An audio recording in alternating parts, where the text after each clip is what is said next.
दोस्तों, बिहार में शिक्षकों की नियुक्ति के लिए विज्ञापन आ चुका है। Class 1 to 5, 6 to 8, 9, 10th and 11, 12 के लिए शिक्षकों की नियुक्ति होने वाली है। आपको हम बताएंगे इस वीडियो में कि फॉर्म आप कब से कब तक भर सकते हैं, आपकी योग्यता क्या होनी चाहिए इस फॉर्म को भरने के लिए, आपकी एज कितनी होनी चाहिए और कितना आपको इस फॉर्म को भरने के लिए पेमेंट करना होगा। साथ ही साथ हम बात करेंगे दोस्तों, जो NIOS डी से डीलर किए हुए हैं वो इस फॉर्म को भर पाएंगे या नहीं भर पाएंगे। और ये भी बात करेंगे सीटेड जो अपियरिंग कैंडिडेट है वो इस फॉर्म को भरेंगे या नहीं भरेंगे। तो बात करते हैं विस्तार से, चलते हैं दोस्तों बिहार लोक सेवा आयोग के विज्ञापन में। तो देख सकते हैं दोस्तों, ये पूरा PDF है। आपको यदि PDF चाहिए तो आप हमको इस मोबाइल नंबर पे आप कॉल कर सकते हैं। मेरा मोबाइल नंबर है 6207175430। यदि आप चाहेंगे तो ये मेरा व्हाट्सअप नंबर है, व्हाट्सअप के थ्रू भी आप मंगा सकते हैं ये PDF, यदि आपके पास नहीं होगा तो। ऐसे आपके पास हो जाना चाहिए। अब बात करते हैं, हम सबसे पहले बात करेंगे कि आप कब से कब तक फॉर्म भर सकते हैं। तो दोस्तों, यहाँ पे आप देख सकते हैं रजिस्ट्रेशन एवं भुगतान प्रारंभ करने की तिथि। आपने रजिस्ट्रेशन और भुगतान करना चाहते हैं, पेमेंट वगैरह करना चाहते हैं, तो आपके लिए जो डेट निर्धारित की गई है वो है 10/2/2024 से लेकर 23/2/2024 तक। अब दोस्तों, आप सेकेंड नंबर में हम बात करते हैं विलम्ब शुल्क के साथ रजिस्ट्रेशन, यानी कि लेट फाइन के साथ यदि आपको रजिस्ट्रेशन नहीं कर पाते हैं किसी कारणवश ये डेट को, तो वैसी स्थिति में विलम्ब शुल्क के साथ रजिस्ट्रेशन यानी 25 फरवरी तक आप फॉर्म को भर सकते हैं, लेकिन उसके लिए लेट फाइन देना होगा। और ऐसे जनरली आप भरना चाहिएगा तो 10 फरवरी से लेकर 23 फरवरी तक आप भर सकते हैं दोस्तों। अब बात करते हैं ऑनलाइन आवेदन कब से स्टार्ट होगी। तो ऑनलाइन आवेदन जो है दोस्तों 10 फरवरी से स्टार्ट होने वाली है। और ऑनलाइन आवेदन की अंतिम तिथि कब है, तो ये 25 फरवरी है दोस्तों। तो मिला जुला हम बात करेंगे ये 25 फरवरी क्यों है, तो मैं अभी बताया दोस्तों। 25 फरवरी करने के लिए जो है आपको जो है लेट फाइन देना होगा, इसलिए आप जो चाहें तो सबसे अच्छा होगा 10 फरवरी से लेकर 23 फरवरी तक आप इस फॉर्म को अप्लाई कर दें। अब बात कर सकते हैं कि इसके लिए कौन कौन एलिजिबल है, आपको कौन भर पाएंगे कौन नहीं भर पाएंगे। तो दोस्तों, आपको मैं बता दूं कि सब यहाँ पे जो है बहाली आपकी 1 to 5, 6 to 8, 9, 10 और 11, 12 4 प्रकार के शिक्षकों की बहाली होगी। प्राइमरी की बात करें तो प्राइमरी लेवल में दो है, लेवल 1 और लेवल 2। लेवल 1 कहने का मतलब है 1 to 5 और लेवल 2 कहने का मतलब है 6 to 8। जैसा कि आप देख पा रहे होंगे ये जो है प्राइमरी के लिए है 1 to 5, ठीक है। और ये 6 to 8 भी जो है प्राइमरी का है, जिसको लेवल 1 और लेवल 2 कहते हैं। तो यदि आपके पास सीटेट का पेपर 1 में क्वालिफाइड है, पेपर 1 में क्वालिफाइड है तो आप भर सकते हैं 1 to 5। और सीटेट में 6 to 8 क्वालिफाइड है तभी आप भर पाएंगे 6 to 8। तो दोस्तों, अब पेपर 2 में आपको पास करना होगा सीटेट में, तब आप 6 to 8 के लिए अप्लाई कर सकते हैं। अब 9, 10th को जनरली आप जान लीजिए सिंपल वे में, 9, 10th का आप टीचर बनना चाहते हैं तो उसके लिए जो है आपको स्टेट पास करना होगा दोस्तों। स्टेट के पास स्टेट आप पास क्वालिफाइड है तो वैसी स्थिति में आप भर सकते हैं 9, 10th और 11, 12। लेकिन स्टेट में भी दो क्राइटेरिया है। जिस तरह से आपका प्राइमरी में लेवल 1 और लेवल 2 है, उसी प्रकार से स्टेट में भी लेवल 1 है और फिर लेवल 2 है। यदि आप लेवल 1 पास किए हैं तो स्टेट में, तो वैसी स्थिति में 9 to 10 का टीचर आप बन सकते हैं। और लेवल 2 पास किए हैं तो 11 to 12 टीचर बन सकते हैं। अब कहिए सर ये स्टेट होता है क्या, तो S4 बहुत लोग समझते हैं कि S4 जो होता है वो होता है आपका स्टेट, लेकिन स्टेट नहीं होता है दोस्तों। S4 होता है सेकेंडरी। सेकेंडरी में दो टाइप का होता है, एक होता है सेकेंडरी और दूसरा होता है हायर सेकेंडरी। सेकेंडरी यानी 9 to 10 का टीचर बनना है तो आपके लिए स्पेशल बिहार एक ऐसा राज्य है जो करवाती है स्टेट। तो वो जो है 9 to 10 का टीचर आप बनना चाहते हैं तो आपको स्टेट 1 पास करना होगा, जो कि 2 बार हो चुका है और ये जो है तीसरी बार अभी होने वाली है दोस्तों मार्च में। दूसरी बात आपको बता दूं, स्टेट 2 पास किए हुए हैं तो 11 to 12 का टीचर बन सकते हैं, 11, 12 2 टीचर के लिए, तो यहाँ पे आप बन सकते हैं। अब बात करते हैं दोस्तों, ये जो है 2 विभागों में बहाली होने वाली है। पहला है आपका शिक्षा विभाग और दूसरा है अनुसूचित जनजाति कल्याण विभाग। तो दोनों के लिए आप चाहें तो एलिजिबल हैं, फॉर्म भर सकते हैं। अब यहाँ पर कौन फॉर्म भर सकता है, तो हम जल्दी बात करते हैं दोस्तों। जैसे सबसे पहले आप जो है भारत का नागरिक होना चाहिए। दूसरा है विद्यालय अध्यापक के पद पर नियुक्ति हेतु राष्ट्रीय अध्यापक शिक्षा परिषद यानी कि एनसीटी द्वारा मान्यता प्राप्त आपकी होनी चाहिए योग्यता, प्रशासनिक योग्यता।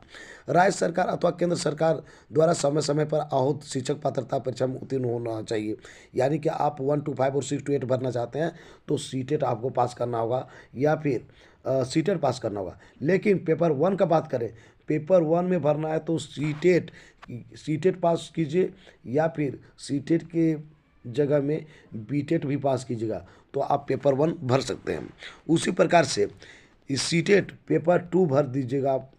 सीटेट पेपर 2 और या फिर बीटेट पेपर 2 पास किए हैं तो आप 6 to 8 के लिए टीचर बन सकते हैं। और उसके बाद 9 10 बनना चाहते हैं तो मैं अभी बताया दोस्तों कि एस्टेट जो 2 टाइप का होगा। जिस तरह से सीटेट पेपर 1 और पेपर 2 होता है, पेपर 1 सीटेट पेपर 1 पास करेंगे तो आप बनेंगे, सीटेट पेपर 1 पास करेंगे तो 1 to 5 के लिए टीचर, सीटेट पेपर 2 में पास करेंगे या फिर बीटेट पेपर 2 पास करेंगे तो 6 to 8 के लिए टीचर। तो उसी प्रकार से आपको जो है एस्टेट पेपर 1 पास करेंगे तो 9 to 10 के लिए टीचर बनिएगा और एस्टेट पेपर 2 पास कीजिएगा तो 11 to 12 के लिए टीचर बनिएगा दोस्तों। तो ये स्पष्ट है। दूसरी बात आपको बता दूं दोस्तों, सीटेट आपकी क्वालिफाइड होनी चाहिए और सीटेट क्वालिफाइड होनी चाहिए। और मैं आपको बता दूं कि यदि आप बिहार के हैं तो आप को जनरल कैटेगरी से हैं तो जनरल कैटेगरी से हैं तो आपको सीटेट में 60% मार्क्स होनी चाहिए।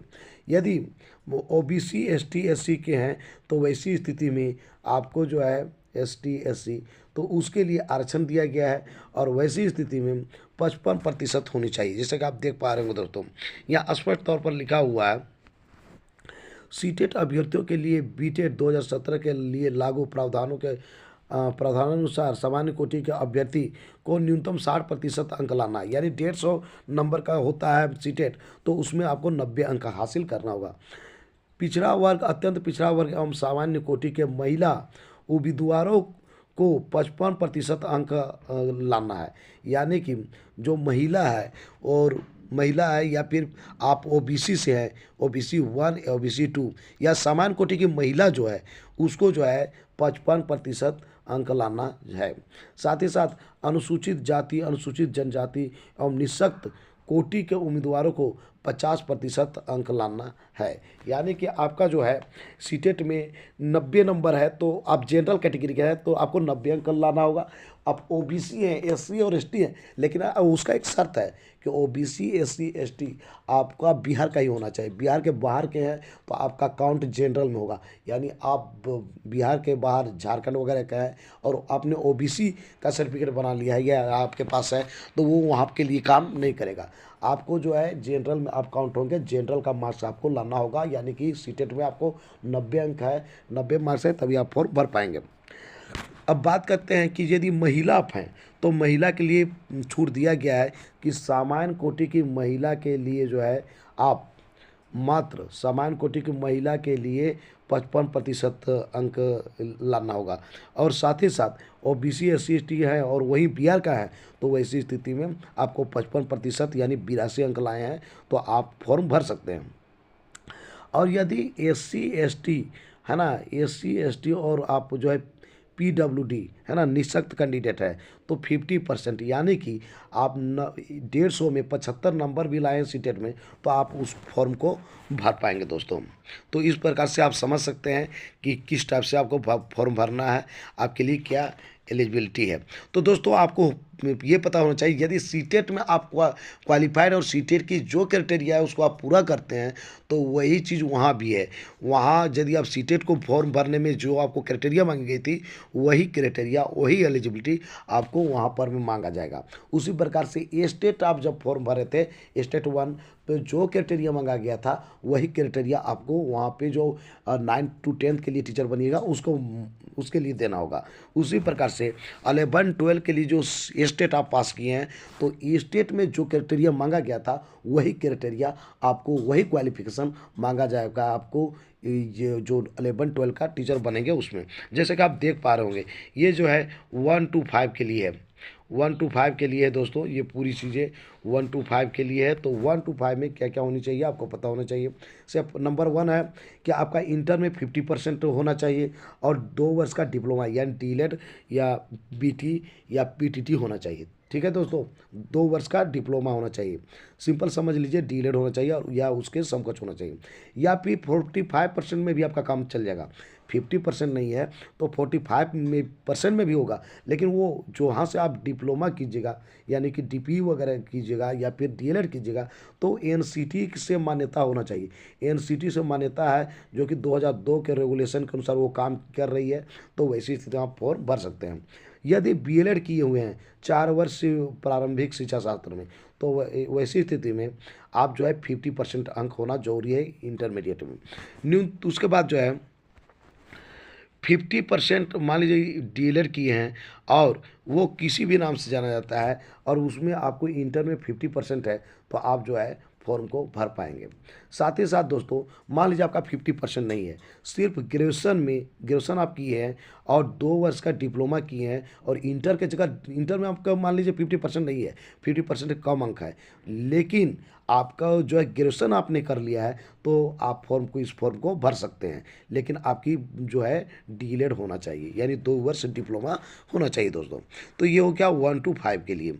उसी प्रकार से 6 to 8 के लिए आप पूरी चीज़ों को आप जान सकते हैं। लेकिन दोस्तों यहाँ एक नोट दिया हुआ है, गौर कीजिएगा, सबसे इम्पोर्टेंट चीज़ कि शिक्षा विभाग बिहार के पत्रांक इतना में 7/12/2023 के आलोक में एनआईओएस द्वारा प्रदत्त 18 महीने के डीलेड की उपाधि मान्य नहीं होगी। यानी कि आपने एनआईओएस से डीलेड यदि किया है तो आपकी मान्य यहाँ पर नहीं की जाएगी दोस्तों। ये स्पष्ट कर रहा है कि उनको ये कहना है कि ये जो सुप्रीम कोर्ट है, सुप्रीम कोर्ट ने माना है कि ये जो एनआईओएस से जो डिग्री किया गया है वो मान्य है, लेकिन है क्या कि ये जो है 24 महीना का नहीं है, सिर्फ 18 महीना का है, इसलिए ये 2 वर्ष डिप्लोमा लिख रहा है तो 2 वर्ष में ये काम 2 वर्ष में ये काम करने वाली नहीं है। यानी कि आप एनआईओएस से डिग्री किए हैं, ये डीलेड किए हैं तो आप इस फॉर्म को भर नहीं जा पाएंगे।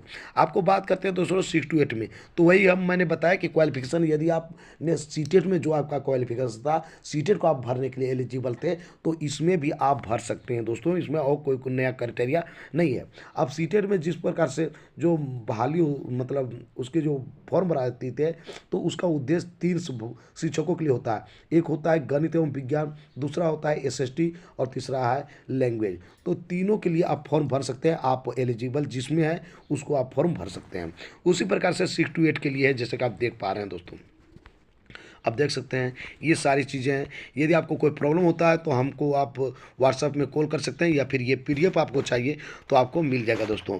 तो सारी चीज़ें आप समझ रहे हैं। अब बात करते हैं दोस्तों आपको एज कितनी होनी चाहिए जिससे कि आप फॉर्म भर सकते हैं।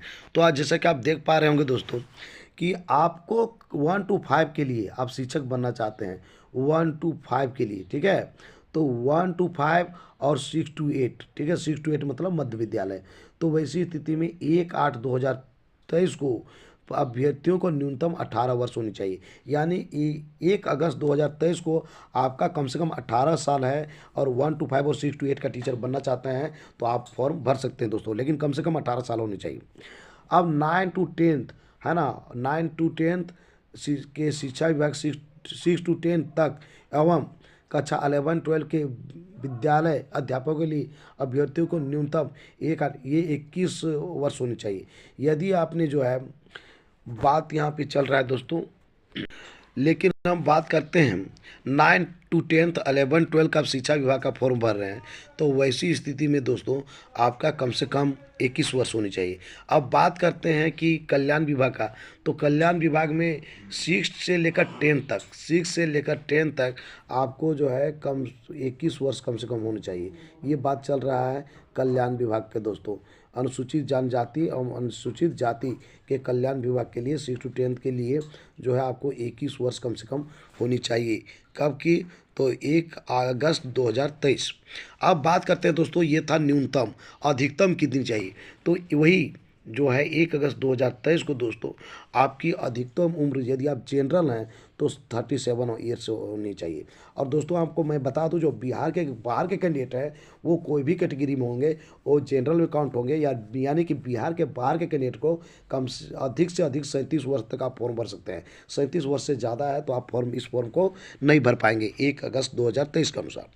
दोस्तों उसमें से एक है कि पिछड़ा वर्ग, अत्यंत पिछड़ा वर्ग और पुरुष एवं महिला, ठीक है, चाहे पुरुष हो या महिला हो, यदि आप पिछड़ा है या फिर अत्यंत पिछड़ा है, साथ ही साथ जनरल कैटेगरी की महिला है, तो वो जो है 40 वर्ष तक फॉर्म को भर सकती है।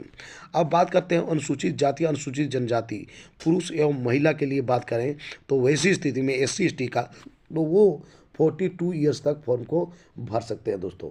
इस प्रकार से आप समझ रहे होंगे कि आपको जो है किस टाइप से कितना एज है, कितना आपकी न्यूनतम एज होनी चाहिए और कितना अधिकतम एज होनी चाहिए, जिससे कि आप इस फॉर्म को भर सकते हैं दोस्तों। अब बात करते हैं कि आरक्षण, तो आरक्षण का लाभ जो है आपको मिल पाएगा आप बिहार के कैंडिडेट हैं तभी, और नहीं तो आप बाहर में जो बाहर के कैंडिडेट हैं वो वहाँ के जनरल में काउंट होंगे दोस्तों। और भी बात हम करते हैं दोस्तों, योग्यता सभी जितने भी दस्तावेज है, जो जितना भी डॉक्यूमेंट है आपको वहाँ पे अपलोड करना होगा स्कैन करके दोस्तों। तो ये जो है पिछला बार भी हो रहा था, इस बार भी वही है। और आपको जो है पिछले बार जिस प्रकार से था कि आपका जो फॉर्म भराएगा तो उसमें जो है लाइव आपको पिक्चर देना होता है, उसी प्रकार से इस बार भी देना होगा दोस्तों। अब बात करते हैं परीक्षा शुल्क का। तो दोस्तों अभ्यर्थियों को प्रत्येक वर्ग के अनुसार अनुसूचित जाति अनुसूचित जनजाति कल्याण विभाग के लिए अलग से परीक्षा शुल्क जमा करने की आवश्यकता नहीं है, ठीक है। तो उसके बाद कोटिवार निम्न शुल्क जमा किया जाना है, यानी कि आप जनरल हैं तो आपको 750 रुपया जो है आपको पेमेंट करना होगा इस फॉर्म को भरने के लिए। यदि अनुसूचित जाति अनुसूचित जनजाति के हैं, मिला जुला के SC ST के हैं तो मात्र 200 रुपया आपको पेमेंट करना होगा। सभी आरक्षित और या गैर आरक्षित महिला उम्मीदवारों के लिए, यानी महिला सशक्तिकरण के यहाँ पर बात किया जा रहा है दोस्तों। जो महिला है मात्र 200 रुपया उसको पेमेंट करना होगा और आप फॉर्म भर सकते हैं। दिव्यांग अभ्यर्थियों के लिए मात्र जो है 200 रुपया लगेगा दोस्तों, और साथ ही साथ अन्य सभी उम्मीदवारों के लिए 750 रुपया लगेगा दोस्तों। ये जो है इस टाइप से है।